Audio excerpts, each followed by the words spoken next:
Folks, this is Tom Opry, your host to the podcast where we ask the tough questions regarding man's impact on the world's wildlife.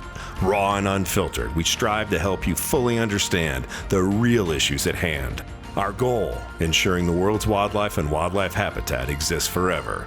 Stay tuned for another edition of Shepherds of the Wild. I am the Game Management Bureau Chief for the Montana Fish, Wildlife, and Parks. Okay, Brian, let's talk a little bit about history here. What can you tell me about Miriam's turkey in Montana? Yeah, Miriam's turkey in Montana are kind of a pretty popular critter, but it's not a native animal to the state. In fact, it didn't even occur here until about 1954. That's when the first introduction of turkeys from another state.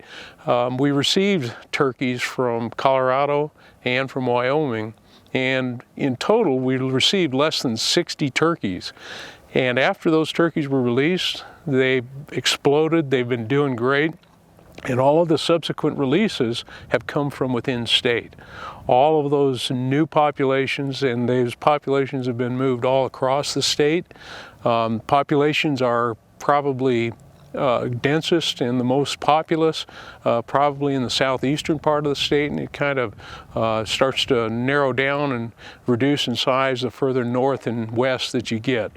But those all started from 60 turkeys, 60 Miriam's turkeys that came from Colorado and from Wyoming. Wyoming is not native Miriam's turkey range either. Parts of Colorado certainly are, but it's been a bird that's done great here. And today we've got probably somewhere in the neighborhood of 120,000. Wow, that's a lot of turkeys for Montana. Tell me a little bit, why do Miriam turkeys like Montana? What I want to lead into is that habitat. You know, where do we find them in this state?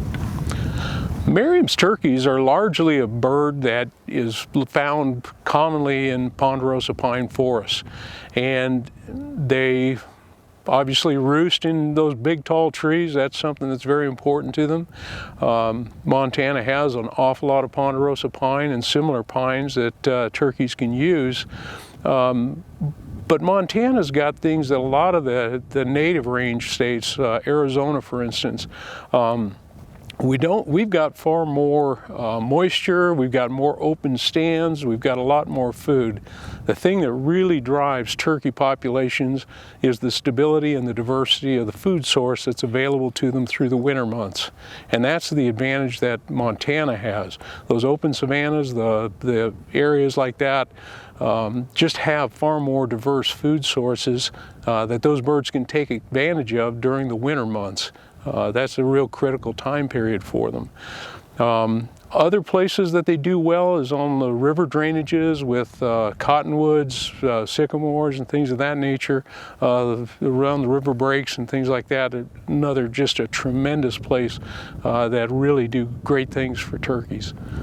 What are those food sources that they need in the winter? Where are they, and why are they effective for the turkeys? Turkeys use a lot of persistent mast during the winter months. And when I say mast, you know, typically you're looking at food sources, nuts, berries, things like that. As the spring rolls around, turkeys really take advantage of fresh green growth. They get after fresh herbs and the forbs and the weeds and things that grow up.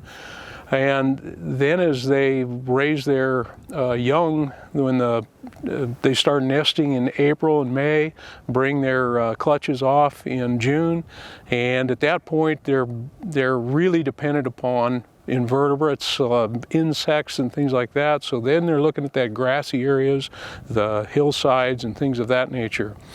The winter months, they really are dependent upon those durable food sources that have been available. They'll take advantage of agriculture if there's some of that, you know, some leftover resources from agriculture.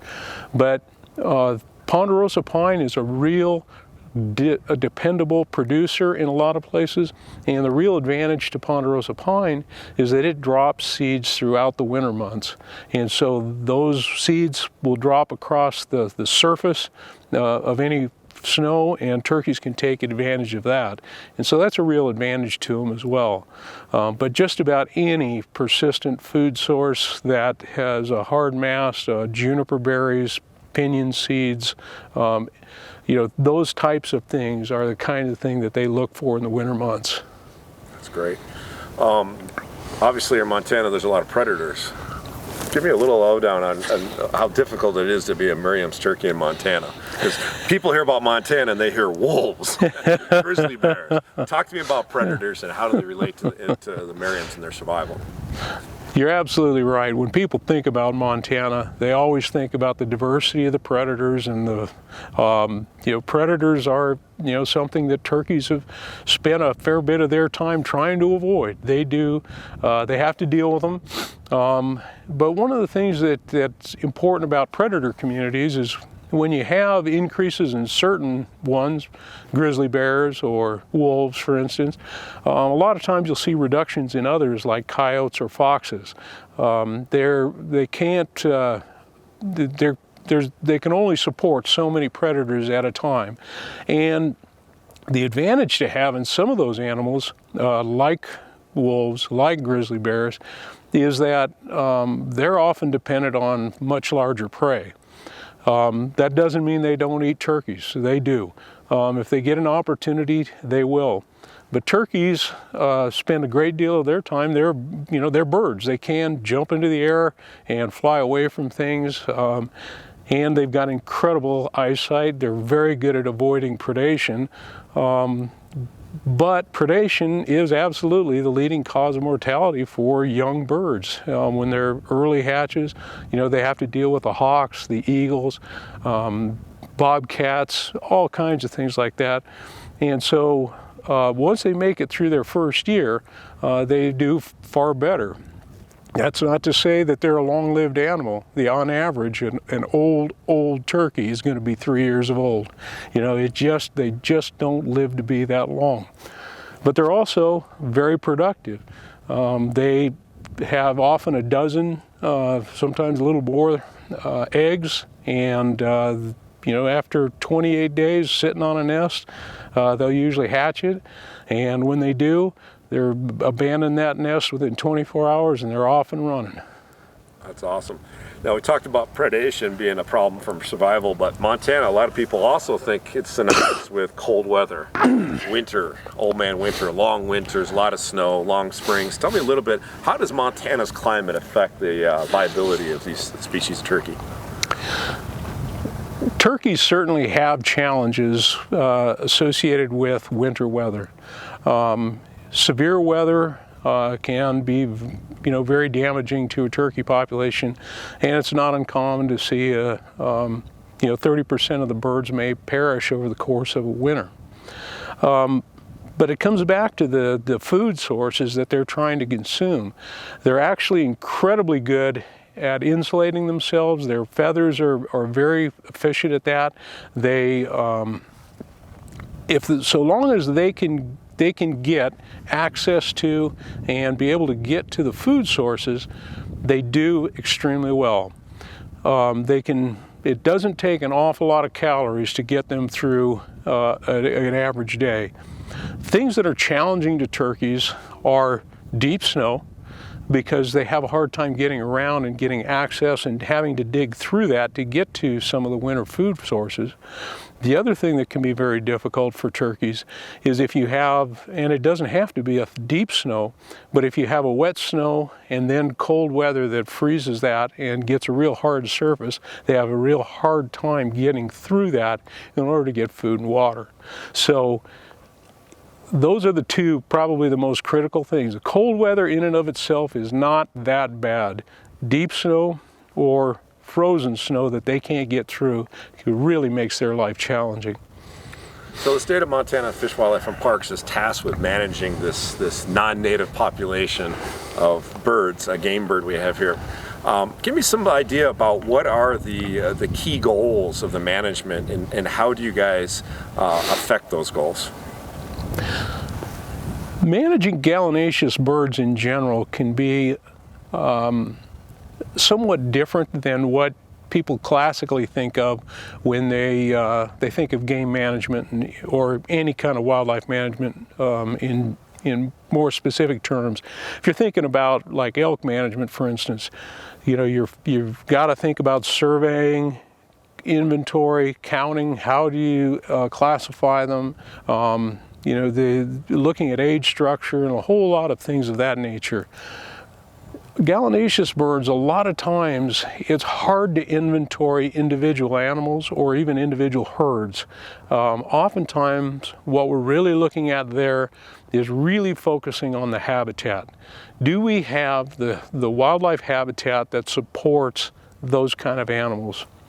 And so the things that we really work on are trying to ensure that the federal land management agencies, we try to work with them to ensure that we have the type of mosaics of habitats that we need, that we recognize from years of research are important to supporting those animals.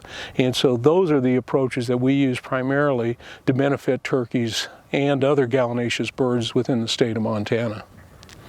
So what are some of the biggest impediments today to managing turkeys in Montana? Montana, when people think about Montana, they tend to think about a state that's rich in resources, rich in a diversity of habitats, productive habitats. But what people don't recognize very often is how much private lands there are here within the state. Somewhere in the neighborhood of 2/3 of the state is privately owned.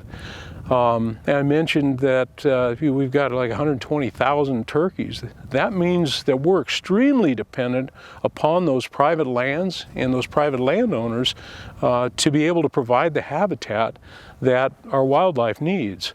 We are dependent upon those private landowners to help us provide access, whether you're a wildlife watcher or whether you're a hunter or an angler or whatever.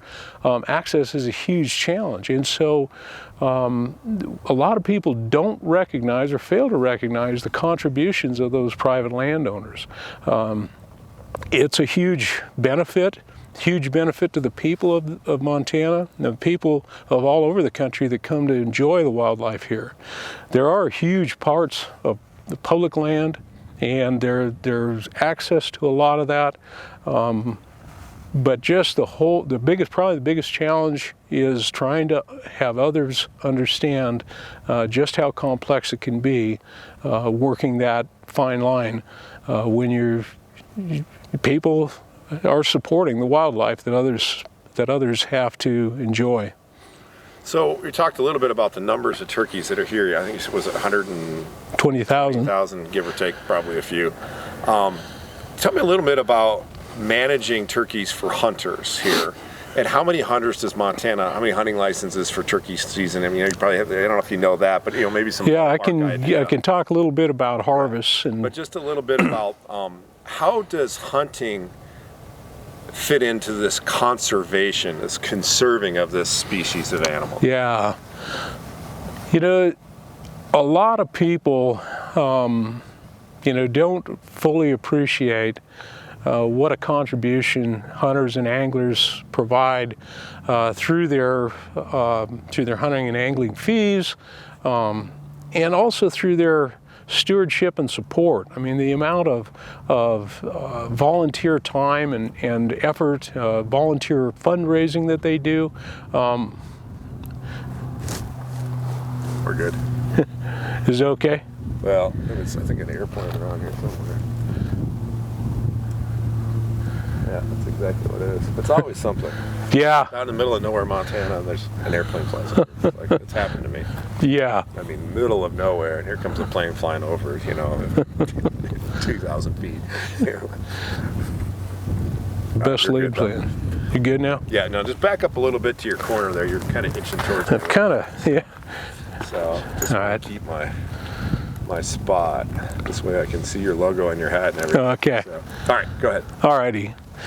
So a lot of people don't really appreciate or understand how much hunters and anglers actually contribute. Yes, they're hunting and angling dollars. You know, that's what everybody thinks about. They're paying to participate, and they do. But they also spend a great deal of time, in a lot of ways, really fostering that stewardship. They spend volunteer hours. They'll work on projects and habitat work and offer their own time and often their own equipment, gasoline, working on things. And that's not just hunters, others do as well, but hunters really seem to epitomize that more than any other group. They also spend a lot of their own money. They do fundraising efforts. They spend a lot of time working on ways to generate money and revenues that'll benefit wildlife as well. So Nevada, let me try that again. So Montana typically offers 2 seasons for turkey hunting, a spring season and then a fall season. The spring season is a gobbler-only hunt.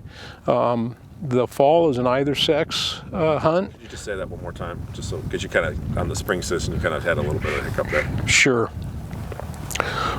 So Montana offers 2 types of hunts for turkeys. The spring hunt is a gobbler-only season, and the fall hunt offers an either sex hunt where either bird, male or female, can be harvested. In the springtime, we typically harvest somewhere between 2,000 to 2,500 birds. In the fall, that harvest is typically around 1,800, and so somewhere around 4,500 to 4,600 birds are harvested every year. When you assume that we've got 120,000 birds, that's a pretty darn light harvest. It's a very conservative take. Populations are doing well, and hunters, because of all that, they stay excited, they stay engaged, and they continue to support that wildlife resource. So speaking of hunters and number of opportunities to take a turkey in Montana, I get lots of tags. But someone told me there was something like 13 birds potentially you could take in Montana if you applied for all the potential tags there. Talk to me a little bit about that, because part of what I'd like to do is promote Montana a little bit. You bet. Potential hunters that might want to come out here and, use this underused resource. You bet. Underutilized resource. So, despite the fact. Let's just let this guy go by, 'cause he needs a muffler. Or needs to take the straight pipe, put the muffler back on. So, busy road. I don't remember it ever being this busy. The whole subdivision back there. There's an amazing number of houses back in there. Yeah, I almost bought some. There was a subdivision off by the hot springs up there. I almost bought that at one time. So. Yeah. Anyways, okay. Right, hold on right a second. Let's just let him clear the hill and we'll be good. So what I want you to talk about is the total number of opportunities. You bet. Just so tell people, you won't believe it or not, but yeah, you can actually hunt 13 turkeys a season here in Montana, as long as you do blah, blah, blah, blah. Yeah, so I've got a belch about halfway there. That's all right. Yeah, we'll deal with it if it comes back. Yeah, that's fine. So, if you like turkey hunting, Montana is a great place to do it because you can do a bunch of it. You can pick up, and the regulations tend to change periodically, and so you need to pay attention to that. But you have the potential to be able to harvest 8 turkeys in the spring. It varies depending on where you can hunt, where the tags are good for. The license that you can get is statewide. In each of the regions, each of the 7 regions, you can get access to another tag. There's just some great opportunities that your fall hunts are available to you. And so depending on the year, depending on your proficiency, you have the opportunity to harvest, huge numbers of turkeys. Routinely, it's not about how many birds do I get to put in the bag, but it's how many days do you get to spend doing it. And that's what's really exciting. That's what's fun. That's what's great about Montana. And it doesn't matter whether we're talking about deer hunting or elk hunting, just the sheer amount of opportunity. If you're able to exercise every opportunity that's out there, you can do an awful lot of hunting each year in Montana. Bingo. Great one. I'll be using that for sure. Let's just get on. So we've kind of covered everything. Is there any, okay, we talked a little bit about volunteers. Let's try to tie in, if we could. I don't know what you know about the relationship between Montana Fish, Wildlife, and Parks and the National Wild Turkey Federation, but maybe express, leading off the volunteers, organizations like, Montana has worked with the National Wild Turkey Federation, and if there's some particular things you guys have done, I know there's some stuff in the breaks, some stuff in Southeast, so, but that's all I know about. Yeah, and I don't have a lot of specifics, so I'll just kind of talk, you don't have to, because talk we're not generally. doing a documentary about every area. This is a relationship. This is why it works. This is an example of the volunteerism of hunters that makes it work. So when we talk about volunteers and we talk about turkeys, one of the volunteer organizations that you have to think about is the National Wild Turkey Federation. The National Wild Turkey Federation has been tremendous. They've had a real close relationship with wildlife management agencies since their inception in 1973. They formed what they call the Technical Committee, and the Technical Committee they encourage the biologists from each of the states to have a membership on there, and they use that scientific expertise to help them guide their management, their fundraising, where they're going to spend their dollars. Every state throughout the West, throughout the nation, have worked with the National Wild Turkey Federation at one time or another, and they do a tremendous job. They're able to put money in places that agencies have challenges because of state regulations and things of that nature. They're able to work with private landowners without all the bureaucratic red tape.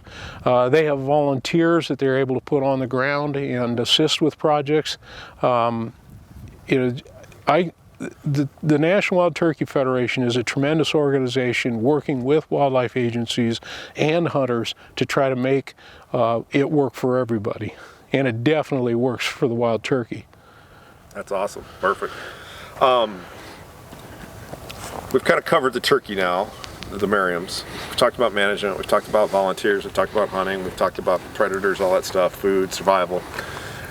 One of the things we were talking about in the driveway was kind of how can hunting continue on when we have a society that's disconnected from nature? They don't know where their food comes from. You bet.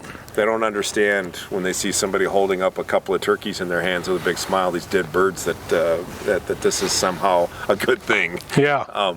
Because they're used to seeing, ISIS on YouTube cutting humans' heads off. Yeah. And gloating over that. Unfortunately, there's a parallel there because of that disconnect. What do hunters and organizations, state agencies like yours, what do you guys need? What do we need to do to convince these people that the North American conservation model is imperative, that it continue on and become even stronger and better in the future? Yeah, I had the opportunity to participate in a strategic planning meeting with a nonprofit organization one year, and their CEO stood up at the beginning of the meeting and asked the question, is hunting essential to wildlife conservation? And it was kind of one of those questions, that's one of the things you kick around. You go, we manage numbers, we regulate numbers, we use the money. But is it essential? Is there other ways to do it? And I really believe hunting is essential to wildlife conservation. It is the model that we have now.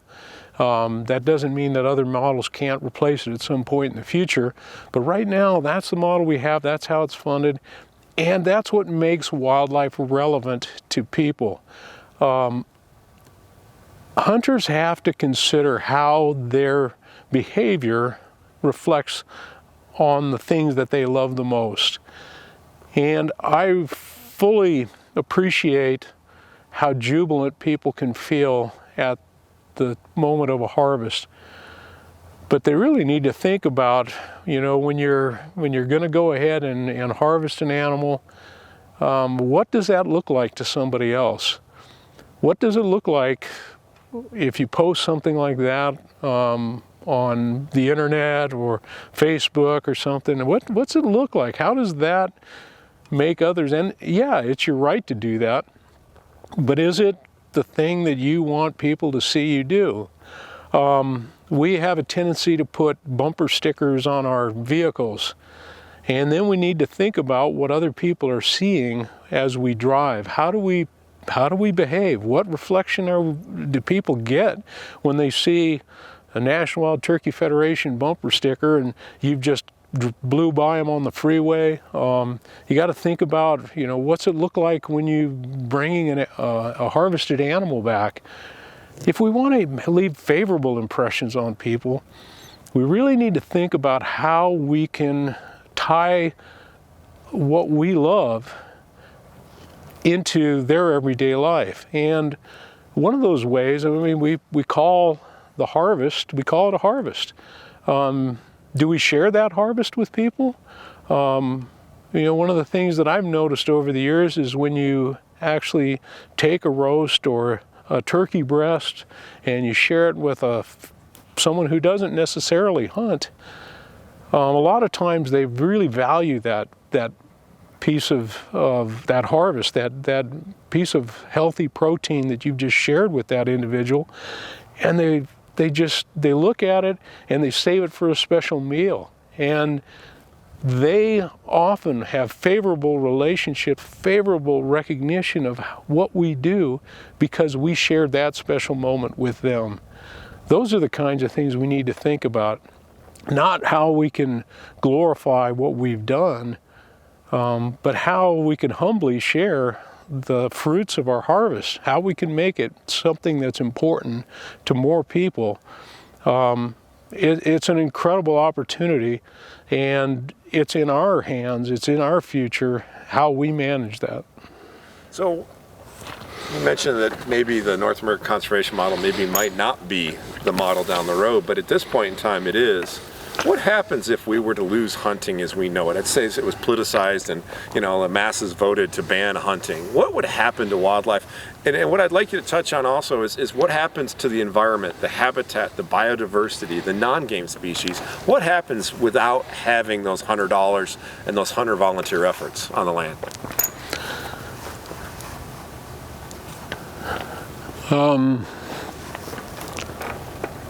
Is nature just going to take over? No, I'm there now. So we think about the North American model, and one of the aspects that wildlife conservation includes, and really is not a specific tenet of the model, includes the fund source. There's a lot of places where funding can come from. Right now, a huge component of that either comes from tag dollars, license dollars. It also comes from excise taxes on hunting and fishing equipment. That's really not the North American model, but that's what funds the North American model. So if hunting and fishing were to go away, we would lose that vital stream of revenue, and then it would have to be replaced in some other fashion. I'm not suggesting that if it were to go away that no one would ever fund wildlife any longer, but that would require that someplace through some other tax or some other revenue base, somewhere in the neighborhood of $1.2 billion a year would have to be raised in order to pay for the conservation that occurs today. The conservation that occurs today follows a framework that was largely based off of game management. So The overall administration, the overall framework of our wildlife management agencies throughout the nation is based off of how it was structured when we had, that was the only fund source we had. That structure, that infrastructure that was built supports our non-game work, our diversity work. The dollars that are raised through the Pittman-Robertson, which is the excise tax on hunting equipment, is eligible to be used for a lot of non-game species, and it is used in a lot of situations. It's used, the habitat work that we've talked about, either work that's done by the nonprofit organizations like the Wild Turkey Federation or by the wildlife agencies, are benefits to a whole host of species, not just game species, but also non-game species. It's important to keep all of that in mind. And it's hard to message that effectively to our neighbors, to our friends, to the folks we know that don't hunt, that don't really appreciate that. They say the North American model is the greatest story that's never been told. It's not a very well expressed story, and most hunters and anglers don't even know so much about the model and how much is going on. It's important that we educate ourselves, and it's important that we politely inform others so that they have a way and help them tangibly connect to the resource that we love. That's awesome. So this has been really good. So what I'd like to do, Brian, is just to end it, just give me some background on how you got into this. And you bet. You got into wildlife biology, just coming from what you did in Arizona, maybe some idea of some of the projects you worked on or papers or studies. Just kind of give me a background on who you are, Brian. Yeah, you bet. You know, I don't come from a hunting family. In fact, my family didn't fish either, but we camped. And as I was growing up, just the whole natural resource, the wildlife resource, it just drew me. I was just enthralled with it. And I started to explore the opportunities. Everybody was talking about how, that opportunity to be a forest ranger. And it occurred to me somewhere along the lines that I really wasn't interested in trees. I was interested in wildlife. And so I found out that you could actually make a career out of that. My parents were somewhat concerned that there might not actually be a way to make a living, but it was something I pursued, something I fell in love with. And in the process, I started to pick up hunting. I started to pick up angling. I started to pick up a lot of other outdoor-related activities, snowshoeing, horseback riding. I mean, just all the things that kind of go along with that I just is incredible. It's been a training that you then go on to college to learn how to do, to find out that it's actually a science. It's not just something you wing it. There's a lot of science that goes on behind what it is we do. And I had the opportunity to work with a wide variety of animals over the years, but when the first time I was hired was by the Arizona Game and Fish Department, and that's where I started my career. And I was fortunate enough to get started in their research branch. And I spent probably the first dozen years of my life working for wildlife agencies studying turkeys. And so I spent, I had the opportunity to work with Miriam's turkeys in Arizona. Also was involved in the restoration of the Gould's wild turkey and bringing turkeys from Mexico, working with biologists internationally. And the restoration of Gould's turkey is one of the huge conservation success stories, and it feels really good to be just a part of that, just a little minor aspect of the overall conservation story there. But a huge success for me, and huge success for the wild turkey. I then started working in game management, and I left my career with the Arizona Game and Fish Department as their game chief. When I left, I went to Nevada, and in Nevada, I served as their chief of game as well. And I spent 5.5 years doing that there, and I was offered the opportunity to come to Montana to be their game chief, and it's really an honor for a guy who started out his life not hunting to have had the opportunity to serve as the chief of game for 3 different states. And all 3 of those states have got some pretty unique turkey populations to go along with that.